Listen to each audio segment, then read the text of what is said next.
Perkenalkan, nama saya Fana Tinte. Saya mahasiswa dari Universitas Pembangunan Indonesia Manado, Fakultas Keperawatan semester 6, dengan NIM 1914-2010-204. Pada saat ini, saya akan menjelaskan tentang pentingnya pengawasan minum obat terhadap pasien TB paru. Tuberkulosis selain mempengaruhi produktivitas kerja masyarakat, juga merupakan penyebab utama kematian sehingga menjadi masalah kesehatan dunia, di mana WHO melaporkan bahwa 0,5% dari penduduk dunia terserang penyakit ini. Sebagian besar berada di negara berkembang, sekitar 75% diantaranya di Indonesia, dilaporkan setiap tahunnya diperkirakan ditemukan sebanyak 539.000 kasus baru TB positif dengan kematian sebesar 101 jiwa. Oleh karena itu, pada tahun 2009, WHO atau World Health Organization masih menempatkan Indonesia pada peringkat ketiga sedunia setelah Cina dan India.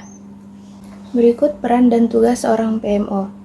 Peran seorang PMO pada penderita tuberkulosis adalah: yang pertama, mengawasi penderita tuberkulosis agar menelan obat secara teratur sampai selesai pengobatannya. Yang kedua, memberi dorongan kepada pasien agar mau berobat secara teratur.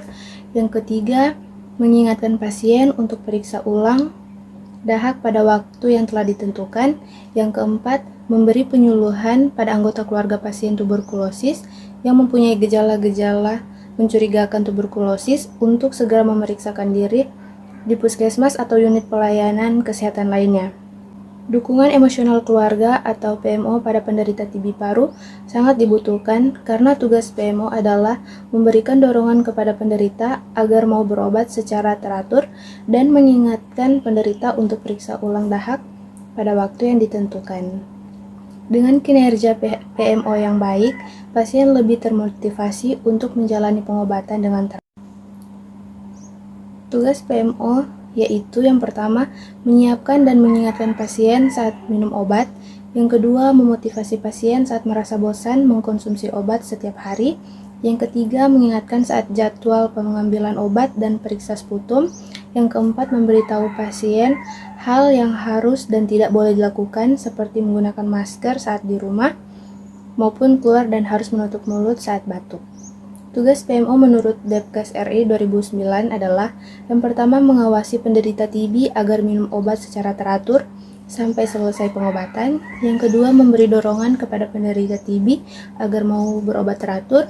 Yang ketiga, mengingatkan penderita TB untuk periksa ulang dahak pada waktu ditentukan. Dan yang keempat, memberi penyuluhan pada anggota keluarga penderita TB yang mempunyai gejala-gejala yang mencurigakan untuk segera memeriksakan diri ke sarana kesehatan.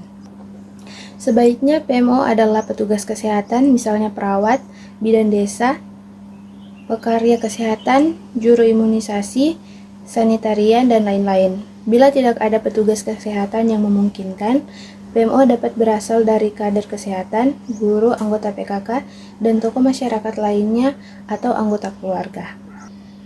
Berikut pengawasan menelan obat atau PMO. Salah satu komponen DOTS adalah pengobatan paduan obat anti tuberkulosa atau OAT jangka pendek dengan pengawasan langsung. Untuk menjamin keteraturan pengobatan diperlukan seorang PMO.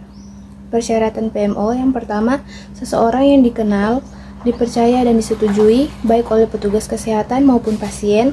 Selain itu, harus disegani dan dihormati pasien. Yang kedua, seseorang yang tinggal dekat dengan pasien. Yang ketiga, bersedia membantu pasien dengan sukarela. Yang keempat, bersedia dilatih dan atau mendapat penyuluhan bersama-sama dengan pasien. Siapa yang bisa jadi PMO? Sebaiknya PMO adalah petugas kesehatan, misalnya bidan di desa, perawat, pekarya, sanitarian, juru imunisasi, dan lain-lain. Peran seorang PMO atau pengawas minum obat. Yang pertama, mengawasi pasien TB agar menelan obat secara teratur sampai selesai pengobatan. Yang kedua, memberikan dorongan kepada pasien agar mau minum obat teratur. Yang ketiga, mengingatkan pasien untuk periksa ulang dahak pada waktu yang telah ditentukan. Yang keempat, memberi penyuluhan pada anggota keluarga pasien TB yang mempunyai gejala-gejala mencurigakan TB untuk segera memeriksakan diri ke unit pelayanan kesehatan. Informasi penting yang perlu dipahami PMO untuk disampaikan kepada pasien dan keluarganya, diantaranya yaitu TB disebabkan kuman, bukan penyakit turunan atau kutukan. Yang kedua, TB dapat disembuhkan dengan berobat teratur. Yang ketiga, cara penularan TB, gejala-gejala yang mencurigakan dan cara pencegahannya. Yang keempat, cara pemberian pengobatan pasien atau tahap intensif dan lanjutan. Kemudian pentingnya pengawasan supaya pasien berobat secara teratur. Dan yang terakhir, kemungkinan terjadinya efek samping obat dan perlunya segera meminta bantuan. Demikian penjelasan saya mengenai pentingnya pengawasan minum obat terhadap pasien TB. Semoga bermanfaat. Terima kasih.